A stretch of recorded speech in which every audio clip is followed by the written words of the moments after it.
Hello guys, how are you doing all. कैसे हैं आप लोग सब, खासकर इस कोरोना के माहौल में। Anyways, welcome to our channel मटेगेश्री और मैं हूं मोहित। आज हम दोस्तों आपके लिए टॉपिक लेके आए हैं, दैट इज़ नेपोटिज्म। नेपोटिज्म और फेवरेटिज्म वो जैसे वैसे कोई नया टॉपिक तो नहीं, बार बार कहीं कभी ना कभी ये उठता रहता है। खासकर ये टॉपिक जाना जाता है बॉलीवुड और फिल्म इंडस्ट्रीज के related, but it is relevant to many other fields also. ये काफ़ी दूसरी फील्ड्स में भी रेलेवेंट होता है। तो है क्या ये नेपोटिज्म और फेवरेटिज्म है क्या? What is nepotism? Nepotism is basically अगर आप अपनी फैमिली के सदस्य को किसी भी तरह का एक अनफेयर एडवांटेज देते हो, उसको आप नेपोटिज्म बोलते हैं, जो डायरेक्टली रिलेटेड होता है आपके फैमिली मेम्बर से, जैसे ब्लड रिलेशन हो गया। और फेवरेटिज्म होता है जैसे वो ब्लड रिलेशन में तो आपके नहीं है, लेकिन आप उनको एडवांटेज देते हो अपने स्किल्स का या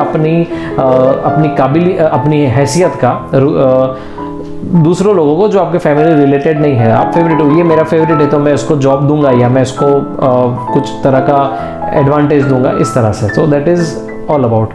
और ये आजकल बड़ा चला हुआ है ये टॉपिक, बेसिकली ये ट्रेंड हो रहा है, खास करके हमारे जब एक बहुत ही talented promising actor Sushant Singh Rajput की डेथ के बाद ये मुद्दा काफ़ी ज़ोरों शोर से बॉलीवुड में उठा हुआ है। तो दोस्तों, ये नेपोटिज्म आया कहाँ से?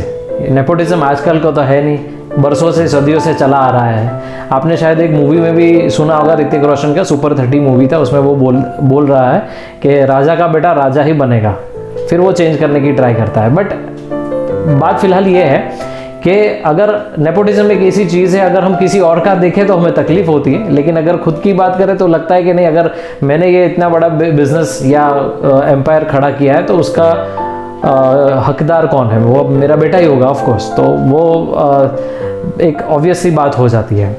तो फिल्म इंडस्ट्रीज़ में भी ऐसा है, जो भी एक्टर्स और जो भी एक्ट्रेसेस होती हैं वो इतना बहुत स्ट्रगल करने के बाद एक मुकाम पे पहुंचते हैं। मुकाम पे पहुंचने के बाद वो भी सोचते हैं कि हमारे बच्चों का जो फ्यूचर है वो सिक्योर रहे। लेकिन अगर हम अपनी बात करें, मैं काम करता हूँ, आप काम करते हैं, हर कोई काम करता है। हम सब क्यों काम करते हैं? हम काम इसलिए करते हैं कि हम एक मुकाम पे ज़िंदगी में पहुँच पाए, वहाँ से हम अपना फ्यूचर जो है सिक्योर कर पाए और उसका एडवांटेज जो है वो हमारे बच्चों को भी मिले। तो ये शायद गलत बात नहीं है। तो दोस्तों, खासकर ये जो टर्म है वो हिंदी फिल्म इंडस्ट्रीज बॉलीवुड में काफ़ी चर्चित है।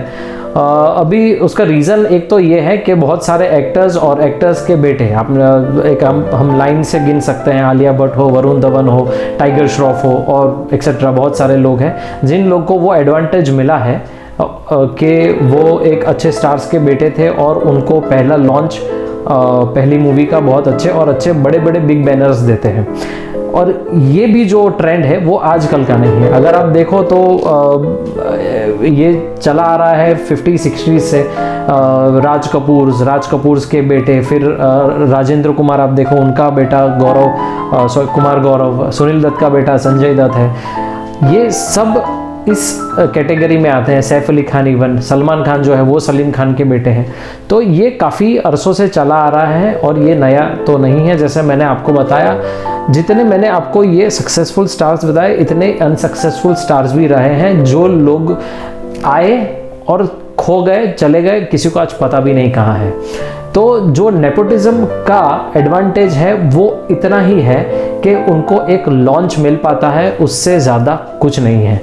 करियर चलाने का रिस्पॉन्सिबिलिटी कोई नहीं ले सकता है, क्योंकि जो देखने वाले ऑडियंस लोग हैं वो हम हैं, राइट? तो अगर हम देखते हैं हाँ ये बड़े स्टार का बेटा है, तो उसको वो एक्सपेक्टेशंस, वो नज़रिए से देखते हैं, लेकिन हम उसको रिजेक्ट भी कर सकते हैं और एक्सेप्ट भी कर सकते हैं। तो ये, और जो अगर नया कोई फ्रेशर आता है तो फ्रेशर का कोई बैगेज नहीं होता है, उसको हम पूरे नए नज़रिए से देखते हैं। शायद हम उसे, और ऐसे भी कितने सारे एग्जाम्पल्स हैं, बड़े बड़े एग्जाम्पल्स हैं। तो मैं बोल सकता हूँ कि जो लोग कुछ भी नहीं थे, गॉडफादर जिसके नहीं थे, जिसने किसी का हाथ नहीं पकड़ा, और आज वो लोग कहाँ हैं? 2 एग्जाम्पल सबसे, अगर मैं बड़े बड़े एग्जाम्पल दूँ तो एक है अक्षय कुमार और दूसरे शाहरुख खान। अगर आप इनकी बात करो, अमिताभ बच्चन ले लीजिए आप, वो जब आए तब कौन सा नेपोटिज्म था? उन्होंने अपने पैर पे खुद चल के, he was rejected numerous of times, एक किसी प्रोड्यूसर डायरेक्टर ने उनका हाथ पकड़ा और आज देखिए वो कहाँ पे। और उनका ही डिसएडवांटेज अभिषेक बच्चन को है। अभिषेक बच्चन की अगर मैं बात करूं तो अगर वो अमिताभ बच्चन के बेटे नहीं होते तो आज वो अच्छे और सुपरस्टार्स में से गिने जाते। तो दोस्तों बात अगर करें सुशांत सिंह राजपूत की तो एक बहुत ही बड़ी ट्रेजेडी और लॉस बॉलीवुड के लिए ही नहीं लेकिन पूरे इंडिया के लिए, हम सब के लिए बहुत बड़ा लॉस है ये। बहुत ही बेहतरीन एक्टर था और टाइम एंड अगेन उन्होंने प्रूव भी किया था। उन्होंने जैसे जैसे मूवी आ रही थी वो जिस तरह से इम्प्रोवाइज़ हो रहे थे हमको लग रहा था कि बहुत ही एक अच्छा कलाकार हमारे लिए है आगे जाके। जैसे हमने छिछोरे भी देखे थे जिसमें उन्होंने बाकायदा हर एक नौजवान को, टीन एज को बेसिकली इतना मोटिवेट किया था कि this is not the end. और कुछ महीनों बाद हमें उनकी ही न्यूज़ मिलती है सुसाइड की, तो that was very very a tragedy. अभी क्या हुआ, वो कैसे हुआ, मर्डर था, सुसाइड, वो तो अभी जैसे पुलिस इन्वेस्टिगेट कर रही है, पता चल ही जाएगा जो भी होगा वो। लेकिन अगर उनकी भी बात करें तो जब वो इस इंडस्ट्री में आए, वो टेलीविज़न से आए हुए हैं, फिर बॉलीवुड में जब उन्होंने कदम रखा तो ये बहुत एक गोल्डन रूल है, सबको पता ही होता है कि इसके बॉलीवुड के अंदर नेपोटिज्म, फेवरेटिज्म रहता ही है। एवरीवन नोज अबाउट दैट और ये लेके चलते ही हैं दिमाग में। तो ऐसा नहीं था कि शायद यही एक वजह थी, उसकी वजह से उन्होंने शायद ये लास्ट स्टेप लिया होगा। खैर वो तो पता चलेगा आगे जाके। जी हाँ दोस्तों, सुशांत सिंह राजपूत की जो डेथ है वो हम सब के लिए काफ़ी शॉकिंग थी और हमारे लिए बहुत हम सभी बहुत भावुक हैं इस बात को लेके। लेकिन काफ़ी दिनों से सोशल मीडिया पे मैं ये भी देख रहा हूँ कि लोग स्टार किड्स के मूवी को लेके या कोई पर्टिकुलर एक्टर्स की मूवी को लेके बॉयकॉट की बात चल रही है। ट्रेंड हैशटैग चला हुआ है, हैशटैग बॉयकॉट XYZ, ये वो सब। लेकिन एक उसके साथ अगर आप गौर से देखो तो जो मूवी है वो अकेले वो स्टार किड की या XYZ एक्टर्स की नहीं है, उसके साथ इतने सारे लोग जुड़े हुए होते हैं जिनका नेपोटिज्म से या स्टार किड से या कोई भी किस्म के एडवांटेज से जुड़ा नहीं होता है। को स्टार्स होते हैं, अरे स्पॉट बॉय देख लो आप, makeup man, hair artist, vanity vans जो चला, एनीथिंग, मतलब इतने सारे लोग एसोसिएट्स होते हैं उसके अंदर, वो सभी का काम जुड़ा होता है। अगर आप बॉयकॉट की बात करते हो तो आप इनडायरेक्टली उन सब का भी काम बंद करवा रहे हो या छीन रहे हो। तो जिनको जो सबक मिलना चाहिए वो तो शायद नहीं मिलेगा, लेकिन बाकी लोगों की ज़िंदगी ज़रूर इफ़ेक्ट हो सकती है। तो आखिर में कहना यही है दोस्तों कि ये तो सब दुनिया में चलता ही रहता है। नेपोटिज्म हो या फेवरेटिज्म हो, ये आजकल का नहीं है, बरसों से है। हमें बस अपने काम पे ध्यान रखना है, फोकस रखना है और आगे चल के जाना है। एक दुनिया का नियम है कि इस तालाब में हर बड़ी मछली छोटी मछली को खा जाती है। तो हमें या तो बड़ी मछली से बचना है या फिर खुद बड़ी मछली बन जाना है। तो आजकल जो यंगस्टर्स हैं उन लोगों को एक शिकायत है, बड़े लोग शिकायत करते हैं कि आजकल के जो यंगस्टर्स हैं उनको बड़ा जल्दी बड़ा बन जाना है, फेमस बन जाना है, तो वो शॉर्टकट अपनाते हैं। और अगर वो शॉर्टकट अपनाते हुए भी अगर वो काम नहीं होता है या फेल होते हैं तो डिप्रेशन होता है उनको, या फिर एक एक्सट्रीम स्टेप उठा लेते हैं जो किसी ने सोचा भी नहीं होता है।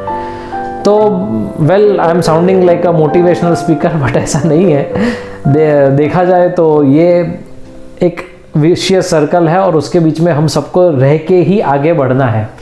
हम कोई भी सिटी में अगर इंडिया में देखें तो कहानी भरी पड़ी है। मैं जहाँ पे रहता हूँ, मैं सूरत में रहता हूँ, तो यहाँ पे भी कहानी भरी पड़ी है जहाँ पे लोग कितना जब वो आए उनके गांव से या उनके नेटिव से कहीं से भी आए तो वो लोग क्या थे, कुछ लेके भी नहीं आए थे और आज वो मल्टी मिलियनर्स है ये लोग।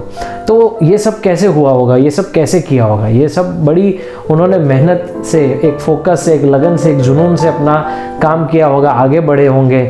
फिल्म इंडस्ट्रीज़ हो या कोई बिजनेस हो या प्रोफेशनल फील्ड हो, there is no shortcut to hard work, और फिर लक तो है ही है।